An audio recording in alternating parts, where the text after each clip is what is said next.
పాడు జీవితము యవనము మూడు నాళ్ళ ముచ్చటేరా. ఏం తమ్ముడు కొత్త జాయినేవా? అవునన్నా. ఏ ఊరు తమ్ముడు మీది? అది చీరాలన్నా. పర్పస్ వచ్చావు? ఇది కాంపిటేటివ్ ప్రిపేర్ అవుదామని. మీరేం చేస్తుంటారన్నా? నేను ఇక్కడ కాంపిటేటివ్ ప్రిపేర్ అవుతాను తమ్ముడు. నేను కూడా కాంపిటేటివ్.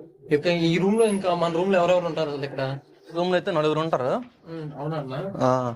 మనోడు ఇచ్చారు. మనోడు సాయి కుమార్ తమ్ముడు. అవునా, ఇదేంటి అమ్మాయి అబ్బాయా? అమ్మాయిలు ఎందుకు ఉంటారా బాయ్స్ హాస్టల్? అంటే ఇంత హేట్ చూసేసరికి అలా అనిపించింది. సరే సరేలే, కొత్త జాగ్రత్తగా ఉంది హాస్టల్ అంట. సరే సరే అన్న. నెక్స్ట్ ఇక్కడ బిట్ అని ఒక అబ్బాయి ఉంటాడు. బిట్టా? బిట్ అండ్ బిట్ బిట్లు చూస్తాడు. బిట్లు చెప్తాడా? అంతే, ఆడి పని మొత్తం బిట్లు అంతే. ఎంసీక్యూలు రా, నువ్వే బిట్లు అనుకునేవా? ఎంసీక్యూలా? Multiple choice questions. నేను ఇంకా మియా ఖలీఫా అవి నైట్ పూట అంతే, పగలపోతే బిట్లు చూస్తాడు. ఓకేనా? ఇంకొక అబ్బాయి ఉంటాడు. ఆ అబ్బాయి బయటకు వెళ్ళాడు, వచ్చిన పరిచయం చేస్తాడు.